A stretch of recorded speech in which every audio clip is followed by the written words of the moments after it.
पहले। और उनके वैचारिक मानस के निर्माता, यानी who is his traditional family adviser and architect of his mindset and psychology, Mr. Sam Pitroda, in his interview yesterday, has inadvertently exposed the real face of Congress party.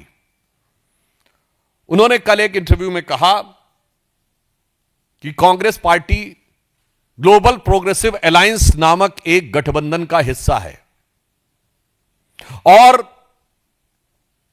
उसी में भाग लेने के लिए राहुल गांधी जी जर्मनी गए थे।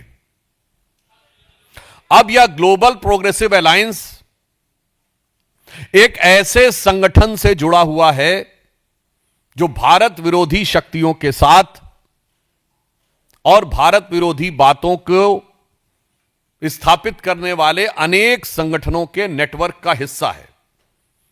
इसी यात्रा के दौरान आपको पहले से यह बात पता है कि सेंट्रल यूरोपियन यूनिवर्सिटी कि प्रेसिडेंट कॉर्नेलिया वुल से वो मिले थे और स्पष्ट रूप से central European university George Soros की ओपन सोसाइटी फाउंडेशन से फंडेड है।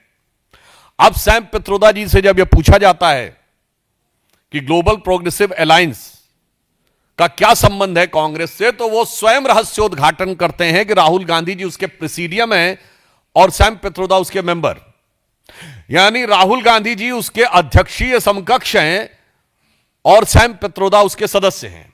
और मजे की बात वो कहते हैं कि 110 कंट्रीज का डेमोक्रेसी का ये अलायंस है।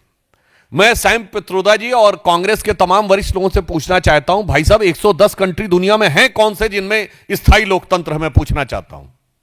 190 देश कुल हैं जिसमें 57 मुस्लिम देश हैं, स्थायी लोकतंत्र किसी में नहीं, 57 या माइनस। इसके अलावा कम से कम 30-40 देश राजतंत्र हैं ऑफिशियली, उनको माइनस कर दीजिए तो संख्या 100 के नीचे आ जाती है। बाकी डिक्टेटर रिजीम है। तो वेस्टर्न वर्ल्ड को छोड़कर ईस्ट में अगर आप देखें तो ऑस्ट्रेलिया, न्यूजीलैंड, जापान और भारत के अलावा कोई स्थायी लोकतंत्र नहीं है। तो पहले यह दिखाई पड़ता है कि लोकतंत्र के आवरण में यह कौन से देशों का समूह है जो लोकतंत्र के नाम के ऊपर वास्तविक लोकतंत्र के आधार भारत के ऊपर आघात करता हुआ दिखाई पड़ता है।